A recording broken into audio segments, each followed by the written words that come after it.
There was a time I made a big shift in my business that left a few people scratching their heads. It wasn't trendy, it wasn't shiny, but it worked. And not because I was following some kind of rule, but because I followed a vision.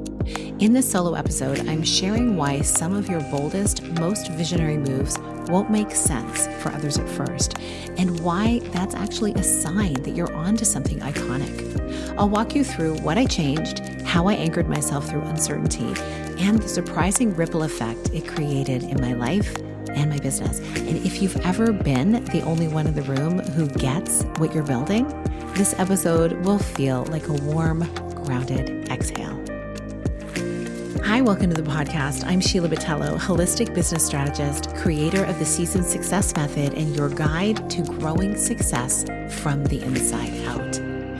Today's episode is for the quiet visionaries, the ones building from the future, not from the feed, the ones who are leading with intuition before they have any evidence that it's going to work out.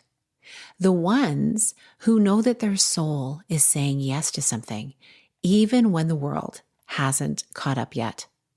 I want to take you behind the scenes of a pivot I made in my business that didn't make a lot of sense to most people at the time. Even some of my peers questioned it, and yet it became one of the most strategic and sustainable moves that I've made. Let's talk about how I restructured my coaching offers to match the lives of the women that I work with. Because the truth is, they are not brand new to business anymore. They are mid-6 to 7-figure founders with full lives and complex decisions to make. Over the last 5 years, it became really clear to me that while they loved live coaching calls, their schedules no longer made those calls easy to prioritize. And so I noticed that they'd been missing them. This pattern emerged where these women weren't falling off of these calls because they didn't care. It was simply that they were evolving, and sometimes very quickly, and their needs were shifting. And here's where the visionary move came in. I stopped forcing a traditional model that didn't fit my clients. Instead, I started offering Voxer coaching and a private podcast library that answered the questions they were actually asking in the moments that they needed the answers the most. Whether it be on their morning walks, in the carpool line, in the middle of their day, before a pitch or a team decision. And sometimes even in those really quiet moments when they couldn't sleep at night and they just knew they needed to figure everything out. It wasn't what everyone in my field was doing, and it didn't look like the right way, but it was right for them. And in turn, it became right for me. They felt seen, supported, respected, and they got better results because they were receiving aligned support in a way that honored their time and energy. And that's the first truth I want to anchor in for you today. Just because something is unconventional doesn't mean it's ineffective. Sometimes it's the unpopular pivot that becomes the most sustainable and successful one.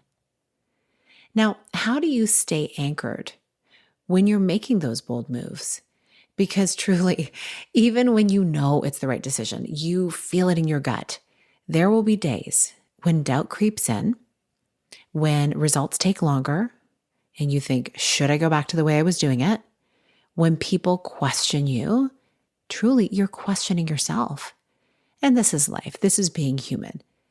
But this is where I tend to, when I'm in my best mood, return to my creative rituals. The ones that hold me steady when the vision feels ahead of the moment. So this looks like very often for me, my morning walks with no phone, no inputs, just me, the fresh air, and my own thoughts.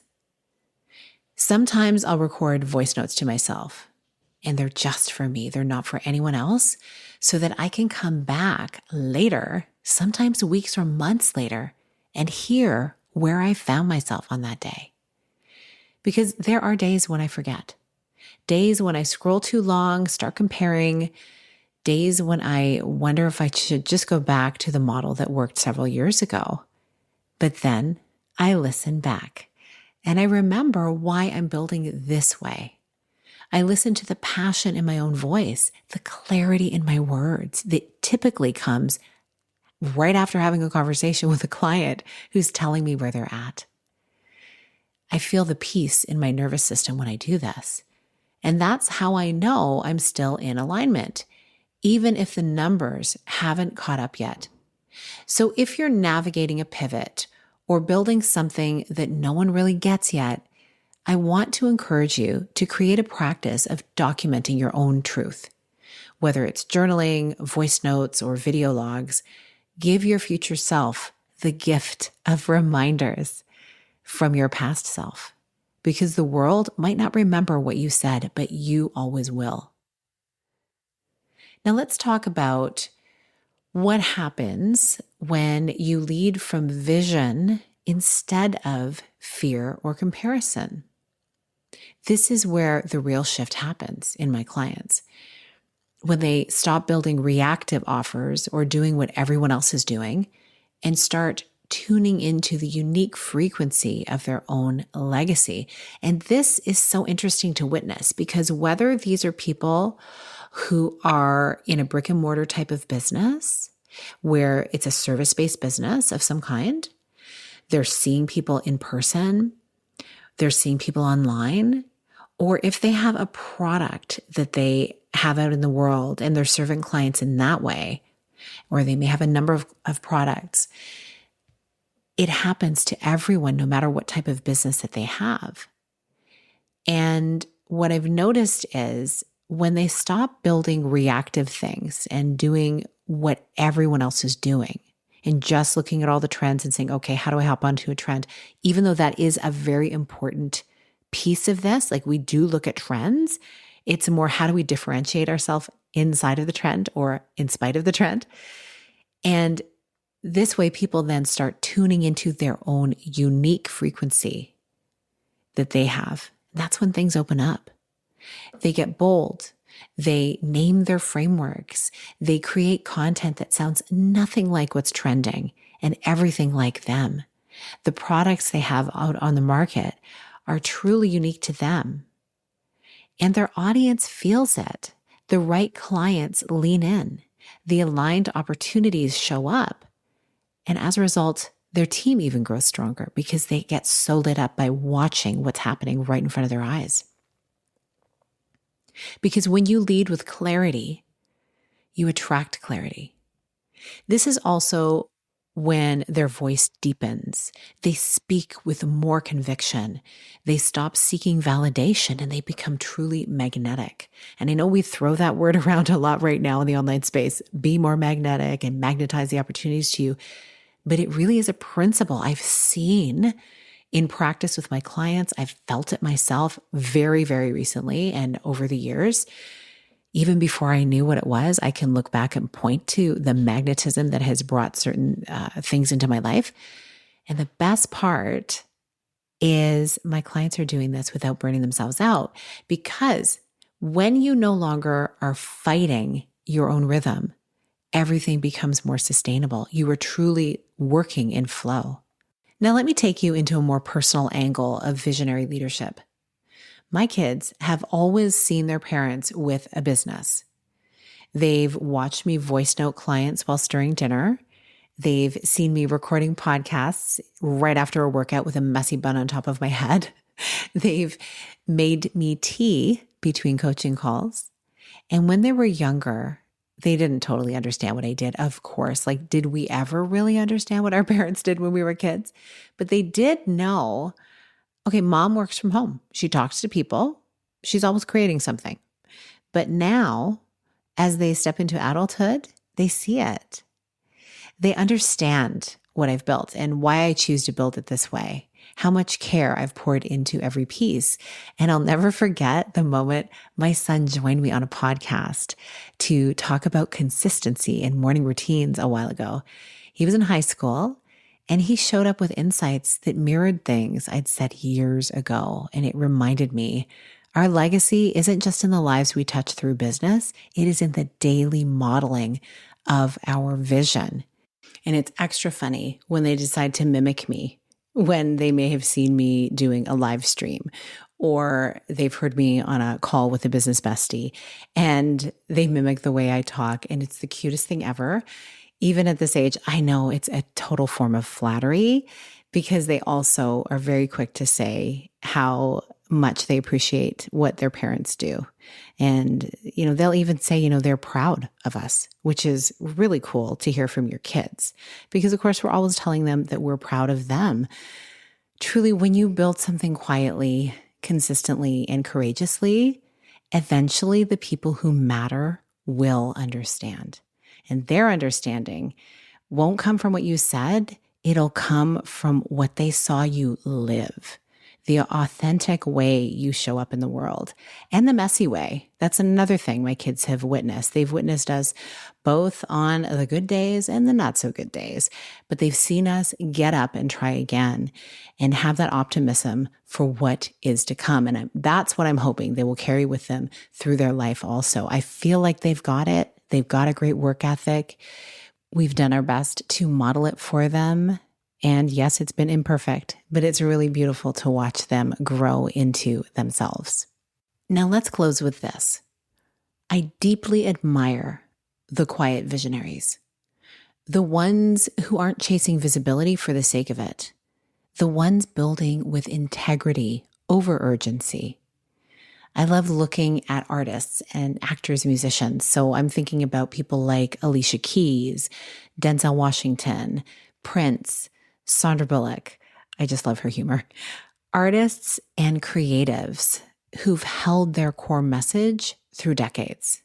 They've evolved, of course, but they haven't waffled. They speak clearly, elegantly, with humor, and with presence.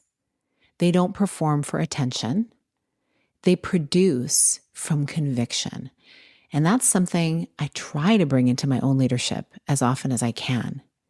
I love having models of people from different industries, different parts of life, different eras, because we have so much to learn from each other. And it really does help us tune into those things that are most important to us without looking like carbon copies of each other. You do not have to shout to be heard. You don't have to post every single thought to be relevant. You don't have to respond to every trend to stay visible. It's interesting. I recently saw something where Denzel was having a conversation with an interviewer, and they asked if he was afraid of being canceled or if he thinks about that. And he looked perplexed and he said, canceled? And of course, I'm not going to quote word for word here, but he said, canceled? How about just don't sign up? And I thought that was so genius. Because I think we have this idea that because our work is in the online space, even if we have a traditional business, we're marketing online. That's just how we do things now.